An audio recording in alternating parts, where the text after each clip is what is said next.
Friend जय हिंद। आज हम लोग जीएस की प्रैक्टिस सेट नंबर 21 करने जा रहे हैं। इसके पहले 20 प्रैक्टिस सेट हम लोगों ने कर लिया है जो यूट्यूब पर अपलोड है। आज प्रैक्टिस सेट नंबर 21 है। जिस सभी प्रैक्टिस सेट की पीडीएफ हम लोग टेलीग्राम चैनल पे अपलोड कर रहे हैं। आप लोग टेलीग्राम चैनल को ज्वाइन करिएगा, वहीं से आप लोगों को पूरा हर प्रैक्टिस सेट का पीडीएफ मिल प्रोवाइड हो जाएगा। ठीक है। आज प्रैक्टिस सेट नंबर 21 है। 20 प्रैक्टिस सेट यूट्यूब पे है जो हम लोग यूपी पुलिस को देखते हुए स्टार्ट किए हैं। ठीक है। हमारे चैनल को सब्सक्राइब करिएगा और शेयर भी करिएगा। आप लोग देखिए, आज के पहले क्वेश्चन को हम लोग शुरू करते हैं। देखिए पहला क्वेश्चन, चुंबकीय चालक घनत्व की इकाई। चुंबकीय चालक घनत्व की इकाई, इसकी जो इकाई होती है वो टेस्ला होती है। क्या होती है? टेस्ला। चुंबकीय चालक घनत्व की इकाई क्या होती है? टेस्ला। और देखिए अर्ग किसका होता है? अर्ग जो होता है ना, और ऊर्जा का सीजीएस मात्रक, ऊर्जा का सीजीएस में जो मात्रक होता है अर्ग होता है। ठीक है। न्यूटन आप लोग जानते हैं बल का मात्रक है। न्यूटन क्या है? बल का मात्रक है। और वेबर जो है चुंबकीय प्रभाव का मात्रक है। वेबर जो है चुंबकीय प्रभाव का मात्रक है। ठीक है। अगले क्वेश्चन की तरफ चलते हैं हम लोग। द्रवों का घनत्व मापने के लिए किस उपकरण का प्रयोग किया? द्रवों का घनत्व मापने के लिए पिग्नोमीटर का, किसका? पिकनोमीटर का उपयोग करते हैं। द्रवों का घनत्व मापने के लिए पिकनोमीटर का प्रयोग करते हैं। देखिए वायु का वेग मापने के लिए, वायु का वेग मापने के लिए एनीमोमीटर, वेग मापने के एनीमोमीटर पहला ऑप्शन। देखिए वायु का वेग मापने के लिए एनीमोमीटर का प्रयोग करते हैं। देखो वेबामीटर किसका? वेबामीटर जो मिट्टी का यांत्रिक गुण होता है, मिट्टी का यांत्रिक गुण मापने के लिए वेगामीटर का प्रयोग करते हैं। वेगामीटर का। ठीक है। अगले क्वेश्चन की तरफ चलते हैं हम लोग। अगला क्वेश्चन है, मौर्य राजवंश के अंतिम शासक कौन थे? मौर्य राजवंश के अंतिम शासक जो थे, देखिए मौर्य वंश के अंतिम शासक बृहद्रथ थे। बृहद्रथ थे, बृहद्रथ थे अंतिम शासक। और मौर्य वंश के संस्थापक कौन थे? चंद्रगुप्त मौर्य थे। उनके पुत्र कौन थे? बिंदुसार। चंद्रगुप्त के पुत्र बिंदुसार थे। बिंदुसार के पुत्र अशोक थे। और लास्ट अंतिम शासक कौन थे? बृहद्रथ थे। बृहद्रथ थे। और मौर्य वंश का स्थापना किसने किया था? चंद्रगुप्त मौर्य ने। जो बृहद्रथ को शुंग ने, पुष्यमित्र शुंग, देखिए शुंग ने, ये पुष्यमित्र शुंग जो है, पुष्यमित्र शुंग जो है बृहद्रथ की वध करके शुंग वंश की स्थापना किए थे। ठीक है। बृहद्रथ की वध करके शुंग वंश की स्थापना किए थे। ठीक है। अगले क्वेश्चन की तरफ चलते हैं हम लोग। 4 नंबर, निम्नलिखित में से त्रिपिटक किससे संबंधित? त्रिपिटक जो है बौद्ध धर्म से संबंधित है। किससे? बौद्ध धर्म से संबंधित। त्रिपिटक किससे? बौद्ध धर्म से संबंधित है। ठीक है। देखिए बौद्ध धर्म से संबंधित है त्रिपिटक। और देखिए इसमें, देखिए त्रिपिटक में कौन कौन से होते हैं? त्रिपिटक में देखिए सुत्त पिटक, विनय पिटक और अभिधम्म पिटक। कौन कौन? सुत्त पिटक, विनय पिटक और अभिधम्म पिटक। बौद्ध धर्म के त्रिपिटक में कौन कौन से होते हैं? त्रिपिटक, सुत्त पिटक, विनय पिटक, अभिधम्म पिटक। ठीक है। अगले क्वेश्चन की तरफ चलते हैं हम लोग। पुरी में पुरुषोत्तम जगन्नाथ मंदिर, पुरी में जो पुरुषोत्तम जगन्नाथ मंदिर का निर्माण का संबंध किस राजवंश से है? ये जो पुरुषोत्तम जगन्नाथ मंदिर निर्माण कौन से? गंग वंश से है। किससे? गंग वंश से है। ठीक है। गंग वंश से। ठीक है। अगले क्वेश्चन की तरफ चलते हैं हम लोग। अगला क्वेश्चन है ब्लीचिंग पाउडर। ब्लीचिंग पाउडर बनाने के लिए निम्नलिखित में से किस गैस को बुझे चूने से गुजारा? जो ब्लीचिंग पाउडर बनाने के लिए किस गैस को बुझे चूने से गुजारा? देखिए क्लोरीन को अगर बुझे चूने के साथ मिला दिया जाए तो ब्लीचिंग पाउडर बनता है। कौन सा? क्लोरीन को बुझे चूने के साथ मिला दिया तो ब्लीचिंग पाउडर बनता है। ब्लीचिंग पाउडर का सूत्र क्या होता है? CaOCl2। CaOCl2। ठीक है। CaOCl2 ब्लीचिंग पाउडर का होता है, जो बुझे चूने के साथ क्लोरीन को मिला जाता है तो क्या बनता है? Bleaching powder. ठीक है। जिसको कैल्शियम ऑक्सी क्लोराइड बोलते हैं। CaOCl2 को कैल्शियम ऑक्सी क्लोराइड बोलते हैं। ठीक है। आगे देखते हैं। ये देखिए कार्बन डाइऑक्साइड का दी है। इसमें कार्बन डाइऑक्साइड का प्रयोग हम लोग जो है इसमें आग बुझाने में करते हैं। कार्बन डाइऑक्साइड गैस का प्रयोग आग बुझाने में करते हैं। हाइड्रोजन गैस गुब्बारे में भरने के लिए, किसमें? गुब्बारे में भरा जाता है हाइड्रोजन गैस। ठीक है। अगले क्वेश्चन की तरफ चलते हैं हम लोग। निम्नलिखित में से कौन सा जिंक का एक अयस्क है? जिंक के अयस्क देखिए 2-3 होते हैं। कौन कौन?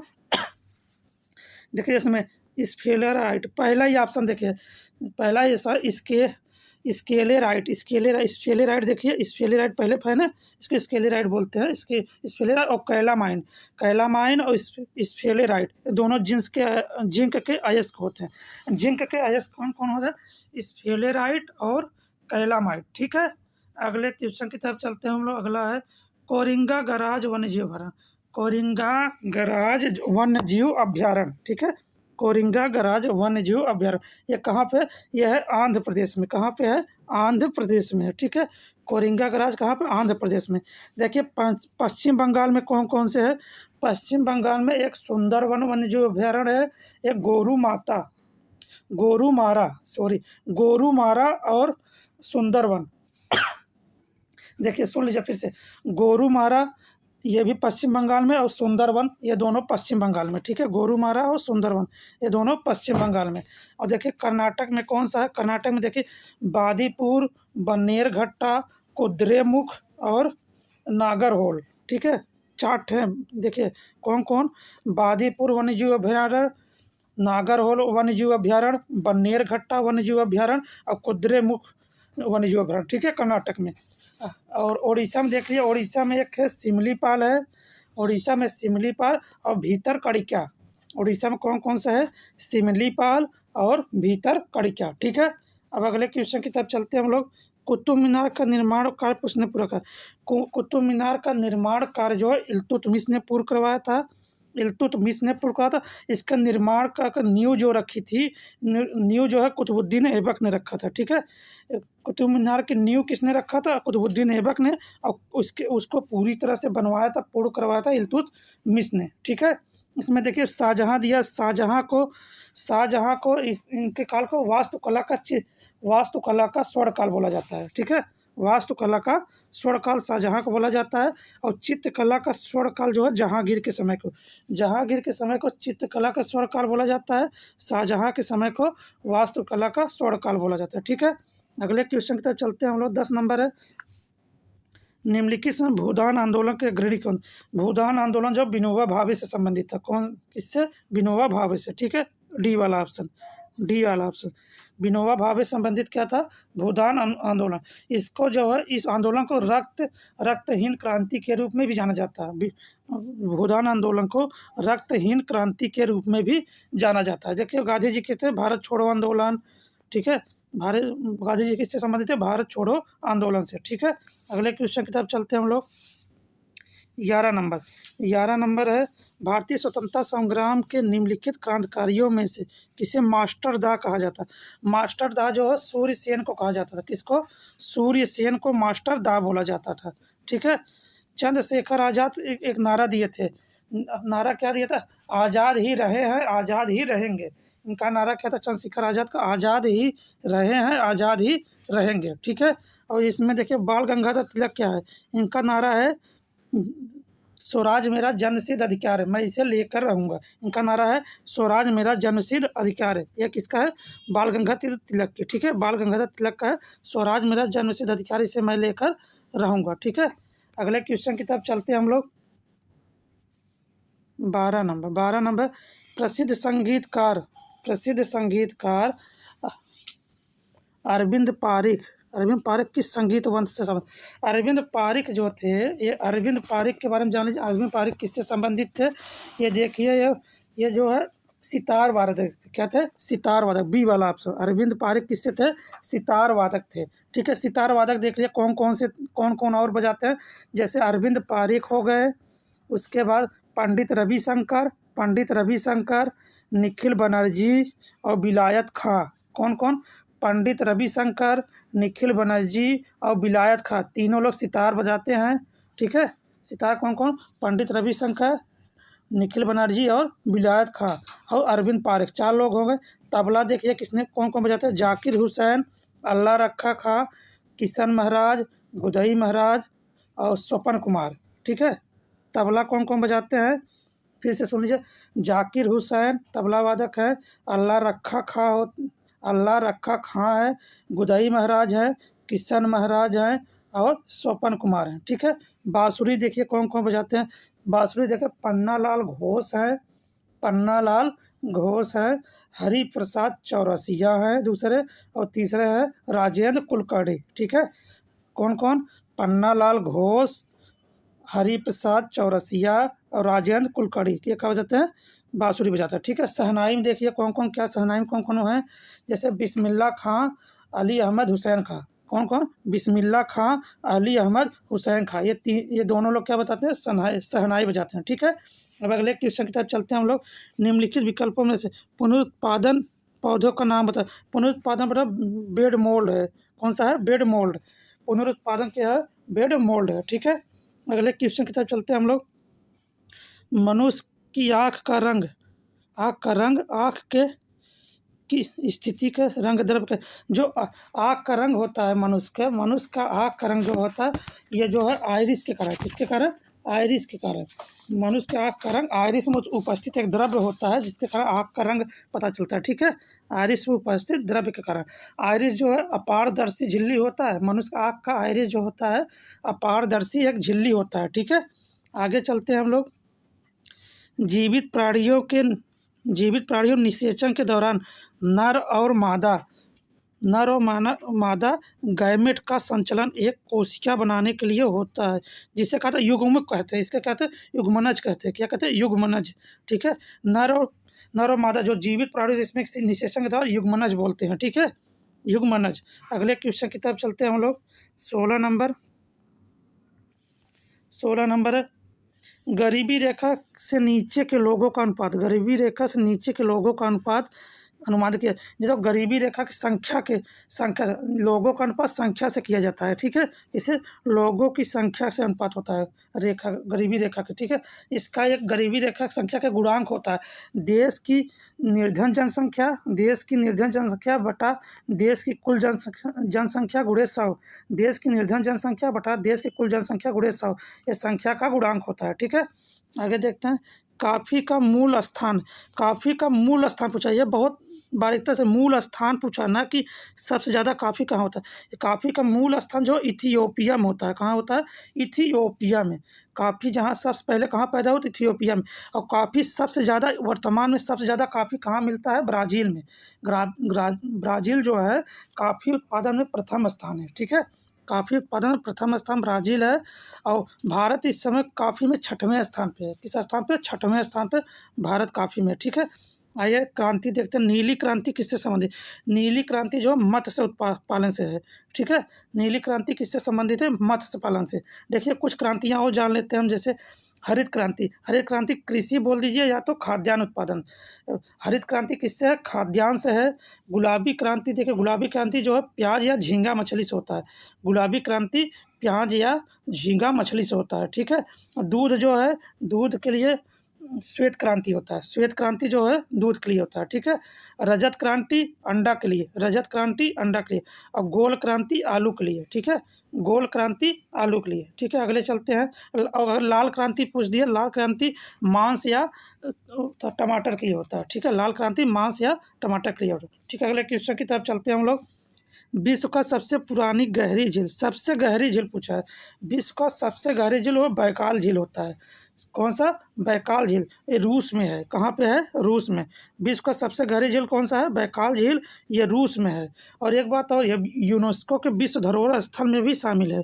बैकाल झील जो है यूनेस्को के विश्व धरोहर स्थल में भी शामिल है और रूस में है, और विश्व की सबसे गहरी झील भी है। ठीक है, आगे चलते हैं हम लोग।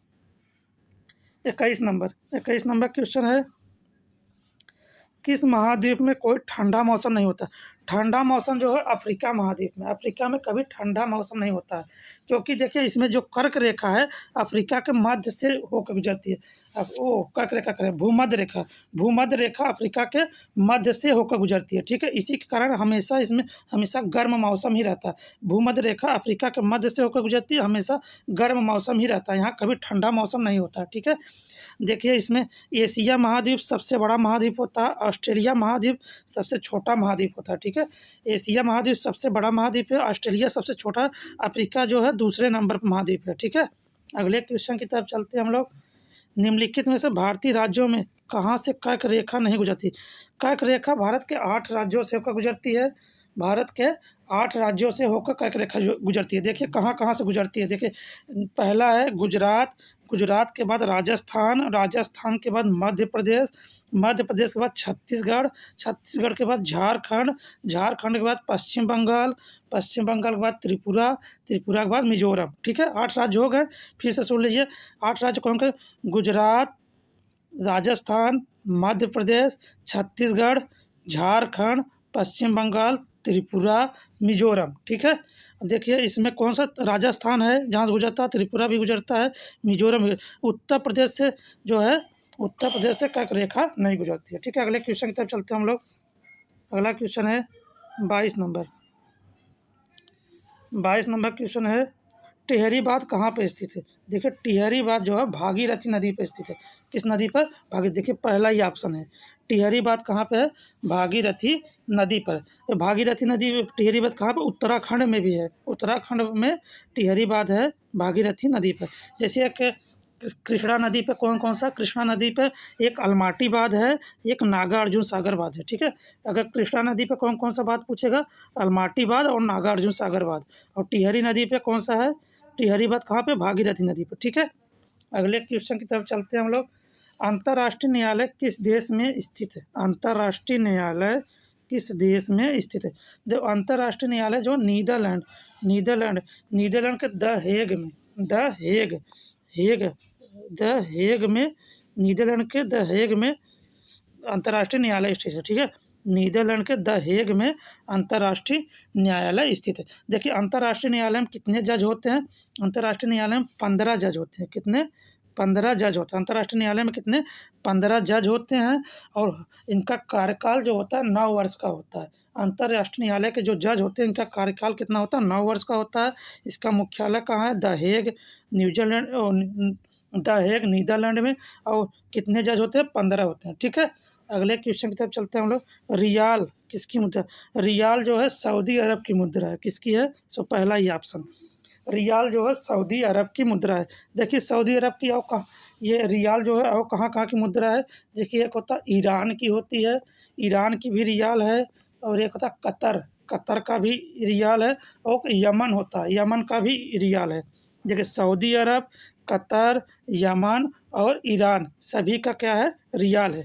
बांग्लादेश की मुद्रा जो है टका है, बांग्लादेश की मुद्रा टका है। अफ़गानिस्तान की मुद्रा क्या है? अफ़गानी है। अफ़गानिस्तान की मुद्रा क्या है? अफ़गानी। बांग्लादेश की टिका। मलेशिया की मुद्रा, मलेशिया की मुद्रा जो होती है रिंगित होती है। क्या होती है? रिंगित। मलेशिया की मुद्रा क्या होती है? रिंगित। ठीक है, अगले क्वेश्चन की तरफ हम लोग चलते हैं। हिंदी दिवस इस दिन मना, हिंदी दिवस जो 14 सितंबर को मनाया जाता है। कब मनाया जाता है? 14 सितंबर को। हिंदी दिवस कब मनाया जाता है? 14 सितंबर को मनाया जाता है। ठीक है, हिंदी दिवस हो गया 14 सितंबर को। अगले क्वेश्चन की तरफ चलते हैं। हिंदी दिवस हो गया 14 सितंबर को। या और इसमें 28 सितंबर दिया, अक्टूबर 10 अक्टूबर, इसमें कोई ऐसा दिन नहीं है जिसमें बताया जाए। तो 14 सितंबर को हिंदी दिवस में। अगर विश्व हिंदी दिवस पूछ दिया, अगर विश्व हिंदी दिवस पूछ दिया तो 10 जनवरी को, विश्व हिंदी दिवस 10 जनवरी को। और हिंदी दिवस वैसे 14 सितंबर को। ठीक है, discovery of India, discovery of India जो है जवाहरलाल नेहरू की होती है। किसकी? जवाहरलाल, बी वाला ऑप्शन। देखिए जवाहरलाल नेहरू की कौन की पुस्तकें बहुत पूछता है। एक विश्व इतिहास की झलक, विश्व इतिहास की झलक, इसको अंग्रेजी में, इसका अंग्रेजी फॉर्म है glimpses, glimpses of world history, glimpses of world history. इसी को विश्व इतिहास की झलक बोलते हैं। India and world, India and world और a bunch of old letter, a bunch of old letter, ये सब किसकी है? किसकी है? जवाहरलाल नेहरू की। फिर से सुन लीजिए, डिस्कवरी ऑफ इंडिया, विश्व इतिहास की झलक, इंडिया एंड वर्ल्ड, और चौथा क्या है? A bunch of old letter, a bunch of old letter. ठीक है, ये हो गया किसकी? जवाहरलाल नेहरू की। ठीक है, अगले क्वेश्चन की तरफ चलते हैं हम लोग। 27 नंबर। राज्य और केंद्र शासित प्रदेश की सूची, राज्य और केंद्र शासित प्रदेश की सूची संविधान की किस, जो राज्य और केंद्र के बारे में भारत के संविधान की पहली अनुसूची में राज्य और केंद्र के बारे में दिया है। देखिए कौन सा? डी वाला ऑप्शन। पहली अनुसूची में राज्य और केंद्र के बारे में दिया है। दूसरी अनुसूची में वेतन और भत्ते के बारे में दिया है, कितना वेतन होगा, कि पेंशन होगा, वेतन भत्ते कितना, दूसरी अनुसूची। तीसरी अनुसूची में, तीसरी अनुसूची जो है इसमें शपथ के बारे में दिया है, किसके, शपथ के बारे में, शपथ, ठीक है। चौथी अनुसूची में सीटों का आवंटन दिया है, ठीक है, राज्यसभा में सीटों का आवंटन चौथी अनुसूची दिया। पहली में हो गया था राज्य और केंद्र शासित प्रदेशों के बारे में दिया है, दूसरी में जो वेतन भत्ते हो गया, तीसरी में शपथ हो गया, चौथी में सीटों का आवंटन हो गया, ठीक है। अगले क्वेश्चन की तरफ चलते हैं हम लोग। भारतीय संविधान की उद्देशिका, भारतीय संविधान की उद्देशिका अब तक कितनी बार संशोधन, भारतीय संविधान की उद्देशिका में एक बार संशोधन हुआ है। कब एक बार संशोधन हुआ है? 1976 में 42वें संविधान संशोधन द्वारा 1976 में उद्देशिका में परिवर्तन हुआ, जिसमें 3 शब्द जोड़े गए थे। कौन कौन से? समाजवादी, पंथनिरपेक्ष, अखंडता। कौन कौन से? समाजवादी, पंथनिरपेक्ष और अखंडता, 3 शब्द जोड़े गए थे 42वें संविधान संशोधन द्वारा 1976 में एक बार उद्देशिका में संशोधन हुआ, ठीक है। अगले क्वेश्चन की तरफ चलते हैं हम लोग। लोकसभा के प्रथम अध्यक्ष, लोकसभा के प्रथम अध्यक्ष देखिए जीबी मावलंकर, पहला ही ऑप्शन जीबी मावलंकर, लोकसभा के प्रथम अध्यक्ष जीबी मावलंकर है, ठीक है, जीबी मावलंकर। अगले क्वेश्चन की तरफ हम लोग चलते हैं। हुकुम सिंह बीरबल ये सब तो नहीं है, ठीक है। अगले क्वेश्चन की तरफ चलते हैं हम लोग। उत्तर प्रदेश का चरकुला नृत्य क्या है? चरकुला कहाँ का है? ये मथुरा साइड के ब्रजभाषा क्षेत्र में होता है। देखिए बुंदेलखंड में नहीं, बुंदेलखंड में लट्ठमार होली होती है, बुंदेलखंड क्षेत्र में, अवध में नहीं होती है, अवध में नहीं होती है, लखनऊ में नहीं। ये ब्रज क्षेत्र के पारंपरिक लोक नृत्य है। ब्रज क्षेत्र का पारंपरिक लोक नृत्य कौन सा? चरकुला नृत्य, मथुरा में होता है, ठीक है, मथुरा के वृंदावन में चरकुला नृत्य जो ब्रज क्षेत्र का पारंपरिक लोक नृत्य है, ठीक है। अगले तरफ चलते हैं हम लोग। वाल्मीकि का आश्रम ब्रह्मवत था, जो वाल्मीकि का आश्रम ब्रह्मवत जो बिठूर कानपुर में है। कहाँ? बिठूर कानपुर नगर में, ठीक है। वाल्मीकि का आश्रम ब्रह्मवत कहाँ? बिठूर कानपुर नगर में, ठीक है। अगले क्वेश्चन की तरफ चलते हैं हम लोग। 31 के बाद 32, स्वतंत्रता के बाद भारत के पहले मुख्यमंत्री, उत्तर प्रदेश के पहले, स्वतंत्रता के बाद उत्तर प्रदेश के पहले मुख्यमंत्री जो बने थे, पहला ही ऑप्शन पंडित गोविंद बल्लभ पंत, ठीक है, पंडित गोविंद बल्लभ पंत, ठीक है। स्वतंत्रता के बाद पहले मुख्यमंत्री कौन थे? पंडित गोविंद बल्लभ पंत, ठीक है। पहले महिला सीएम कौन थी? पहले महिला सीएम जो थी सुचेता कृपलानी थी, ठीक है। पहले उत्तर प्रदेश की पहली महिला सीएम कौन थी? सुचेता कृपलानी, ठीक है, सुचेता कृपलानी पहली महिला सीएम थी। उसके बाद पहला महिला जो गवर्नर जिसको बोलते हैं राज्यपाल, पहले महिला गवर्नर जो थी सरोजनी नायडू थी, ठीक है, सरोजनी नायडू। अगले क्वेश्चन की तरफ चलते हैं हम लोग। भारतीय पुलिस सेवा आईपीएस के लिए नियंत्रण, आईपीएस जो है गृह मंत्रालय के अंतर्गत आता है, गृह मंत्रालय उस पर नियंत्रण रखता है, ठीक है, आईपीएस पर गृह मंत्रालय नियंत्रण रखता है, ठीक है। अगले क्वेश्चन की तरफ चलते हैं हम लोग। निम्नलिखित में से कौन सा उत्तर प्रदेश का सबसे पुराना विश्वविद्यालय? उत्तर प्रदेश का सबसे पुराना विश्वविद्यालय देखिए इसमें कौन सा? इलाहाबाद विश्वविद्यालय। इलाहाबाद विश्वविद्यालय 1887 में बना था, ठीक है, 1887 में इलाहाबाद विश्वविद्यालय सबसे पुराना विश्वविद्यालय है। देखिए अलीगढ़ मुस्लिम विश्वविद्यालय, ये देखिए इलाहाबाद विश्वविद्यालय से पहले ही अलीगढ़ मुस्लिम 1875 में ही अलीगढ़ विद्यालय बना था, लेकिन उस समय ये यूनिवर्सिटी विश्वविद्यालय घोषित नहीं हुआ था, अलीगढ़ मुस्लिम विद्यालय बना था। लेकिन जो 1920 में इसे अलीगढ़ मुस्लिम यूनिवर्सिटी कर दिया गया, तो इसीलिए इसने पूछा उत्तर प्रदेश पुराना विश्वविद्यालय पूछा, विश्वविद्यालय इलाहाबाद मारा गया। और पहला इसे इलाहाबाद से पहले ही अलीगढ़ मुस्लिम कॉलेज बन गया था 1875 में, लेकिन इसे विश्वविद्यालय का घोषित किया गया था 1920 में, ठीक है। बनारस हिंदू विश्वविद्यालय, और देखिए अलीगढ़ विश्वविद्यालय की स्थापना किसने किया था? अलीगढ़ विश्वविद्यालय की स्थापना जो कि सर सैयद अहमद खान है, किसने? सर सैयद अहमद खान है। और इलाहाबाद विश्वविद्यालय की स्थापना किसने किया था? सर विलियम म्योर ने, किसने? सर विलियम म्योर ने। और देखिए अगला है बनारस हिंदू विश्वविद्यालय, बनारस जो बीएचयू होता है, बनारस हिंदू विश्वविद्यालय बीएचयू होता है, इसकी स्थापना 1916 में हुई थी, 1916 में मदन मोहन मालवीय द्वारा, ठीक है, मदन मोहन मालवीय द्वारा। काशी विद्यापीठ ये भी बनारस में, ठीक है। अगले क्वेश्चन की तरफ चलते हैं हम लोग। 36 नंबर है दिसंबर 2023 में प्रवासन और विकास रिपोर्ट किसने जारी? प्रवासन और विकास रिपोर्ट जो है विश्व बैंक द्वारा जारी किया जाता है, किसके द्वारा? विश्व बैंक द्वारा, ठीक है। प्रवासन और विकास रिपोर्ट किसके द्वारा जारी किया जाता है? विश्व बैंक द्वारा। ठीक है, अगले क्वेश्चन की तरफ चलते हैं। देखिए IMF नहीं, संयुक्त नीति आयोग नहीं, विश्व बैंक द्वारा जारी किया जाता क्या? प्रवासन और विकास रिपोर्ट। ठीक है, अगले क्वेश्चन की तरफ चलते हैं हम लोग।